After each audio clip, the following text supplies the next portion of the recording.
Hello. So I've been asked to come along and talk to you today about something I'm passionate about, and also try and give you a few top tips that I've picked up during the course of my career.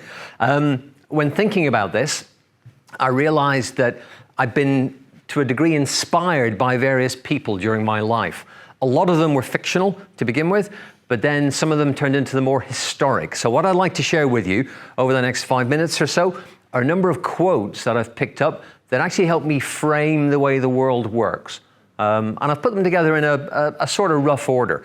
And the first one's really the one on the screen behind me. So, strategy for breakfast, that comes from a saying by Drucker, who in 2000 said that culture eats strategy for breakfast. So get your culture and your strategy misaligned, and you're not going to have effective change.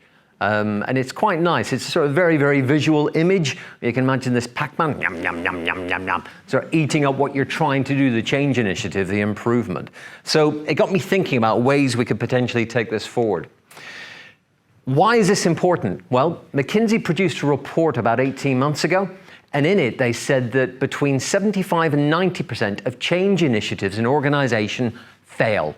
They don't fail completely, but they fail to achieve the majority of their objectives. Now, you might argue that this is a bit of a vested interest from McKinsey's perspective, with all due respect, because they've got to say it's complicated to give them some good stuff to do. But it is true, and we can probably all buy into the fact that change is difficult to effect.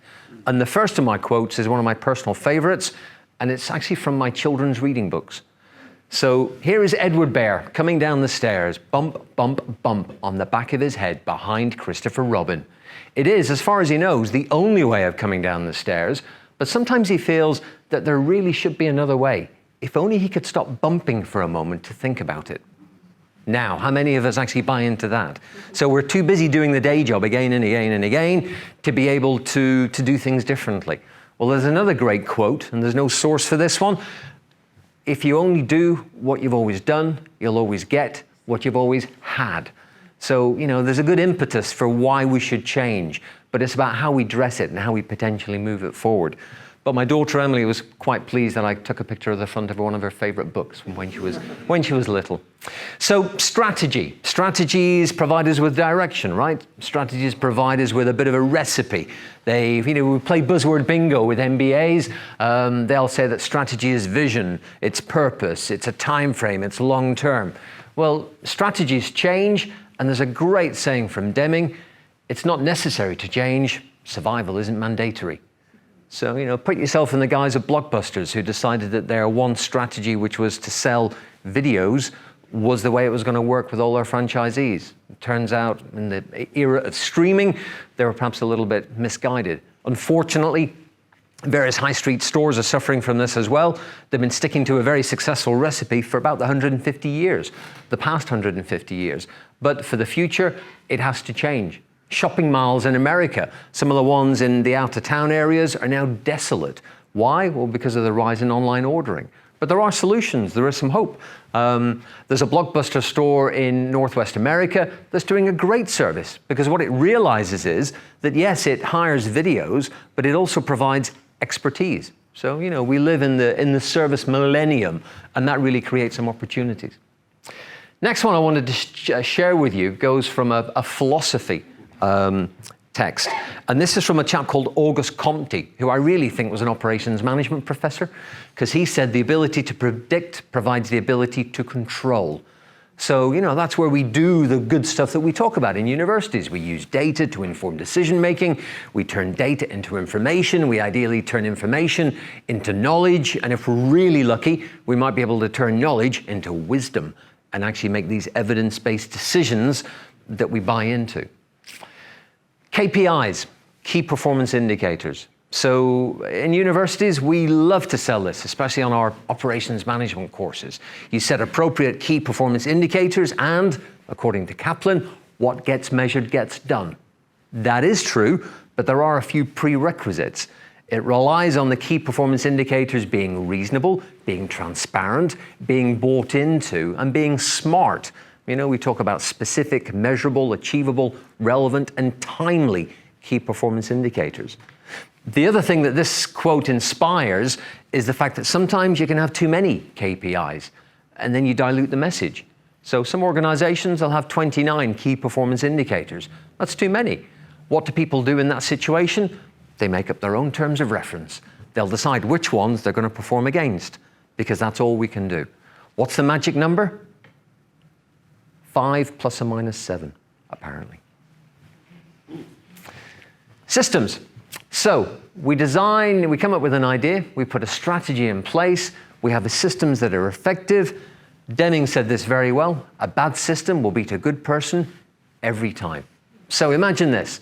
Somebody gets up in the morning, they rub the sleep out of their eyes, they head off to the bus stop, and they say, it's going to be a good day today, going to make 2 big mistakes. Let's make mistake number 1, yes. People don't do that. People go to work and they want to do a good job.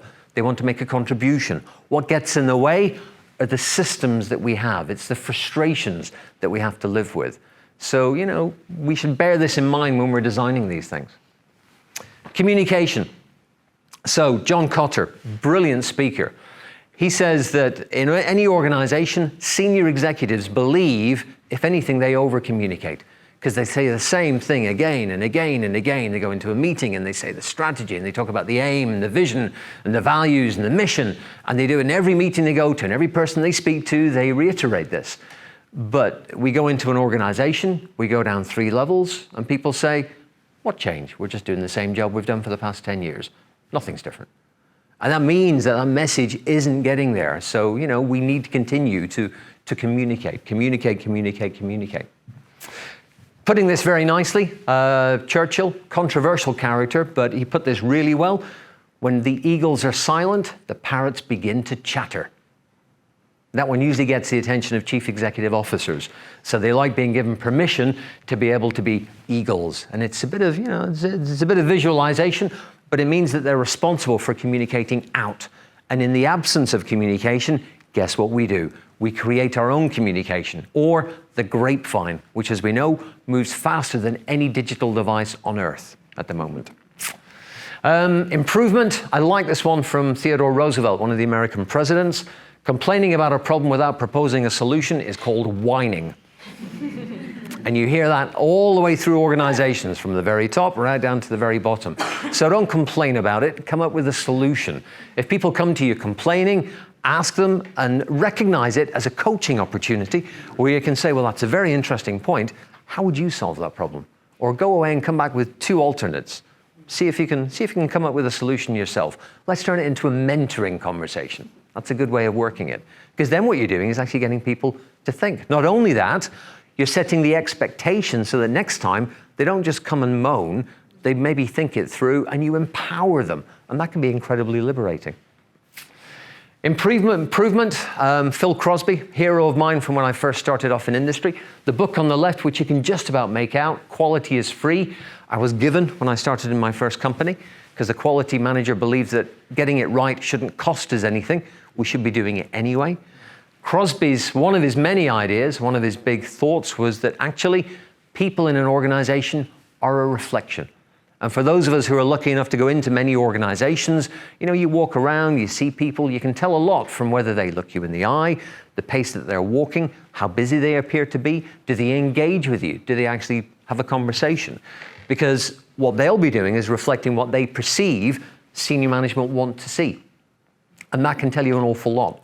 So be aware, as people who are on show in organizations, as leaders, managers, future leaders, chief executive officers, that people in organizations will be watching you and they'll be emulating elements of your behavior, both good and potentially bad. So, beware. Improvement. This is the oldest quote I've got. So 5th century BC is rocking it in terms of history as far as I'm concerned. So the great Chinese general Sun Tzu, a warrior should never have a favorite weapon. So when I started off in industry, I was given the business book. This is actually it. The business translation of Sun Tzu. So Lessons for Management. It's the only quote I remember, because I was working in quality management at the time, and I was lucky enough to work with an inspirational character who taught us that you shouldn't just rely on one thing. So, these days people talk about Six Sigma, so they spend a lot on Six Sigma, they get people trained, they have a green belt or a black belt, which, as you may know, doesn't actually come with a belt or even a headband, it's just a piece of paper. So you have that, and you think that that's the solution for everything. So, if there's a problem with a supplier, bit of Six Sigma, that will fix it. Problem internally, bit of Six Sigma. But it's not always appropriate. You have to have the right tool for the right job. And that's really what we are trying to do. So when we teach, when we engage, when we try and inspire, it's about using the right thing at the right time, but doing it with a knowledge base and an evidence base, so you have a bit of reliability bought into this. Last thing I'll leave you with here, nice Chinese proverb, no date or quotation or affiliation for this. Those who say that it cannot be done should not interrupt those who are doing it. And with that, I'll bid you goodbye.